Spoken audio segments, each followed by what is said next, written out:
Hey there, how's it going? This week I'm in Salt Lake City. We're getting ready for our big move back to America. There's kind of been something on my mind. I want to vent and explain myself for a little bit. I'm trying to bring you along on this journey with me, this journey to bridge the gap between what we spend our time in school doing and what can make us after school set up for as best as possible for success. So I've been struggling a little bit recently because I feel like my Walker challenge, I don't know, I just feel like I'm not heading in the right direction. I feel like it's not going to work. It's mainly because I'm coming to a slow realization, probably should have come on faster, that when I show up to talk to high school principals or college counselors and say, hey, I have this new thing I built, it's better than the SAT, you should have everyone take it in your school. They're just going to slam the door in my face. And that doesn't feel good. I'd rather find a more successful way to get in their office and get the conversation started. And so I'm kind of rethinking my path here in a new way, in two new ways. The first is when you're trying to gain credibility, gain legitimacy, just shine the spotlight on other people who are doing cool things.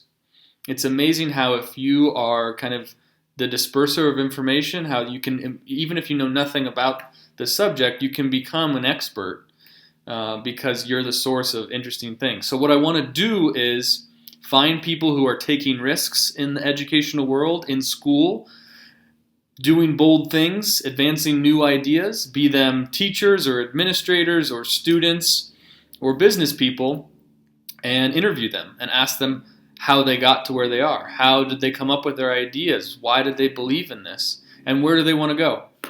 And then take those interviews and put them on the internet. It's all, in my experience, always been very successful when I shine the light on other people, amplify their work, and connect them to new fans. That is never a waste of time. So that's prong one. Prong two is to build the community of people who will take the Walker Challenge before they know about it. As opposed to, I have the Walker Challenge and I'm hoping that people will come and find it. I want to build the community and then slowly introduce them to the Walker Challenge.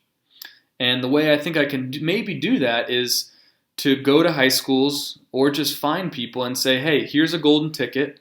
Come join this online community that I'm creating of young people who are more dynamic than the average, who are more risk-taking than the average, who are more innovative and more courageous than the average students. And if I can connect them and make that a meaningful connection where they're getting some value out of it, then I think if I talk to them about the Walker Challenge, they'll be that much more interested in being part of it. So that's how I've kind of rethought my strategy here. I think this is going to be a very long-term adventure. This is a big change that I'm trying to bring about. There's a lot of inertia that keeps school in its place, doesn't allow it to move or change, and some of that is for good. We don't want to go change their curriculum every year, but it's sorely needed and outdated, and so I am here to help change that.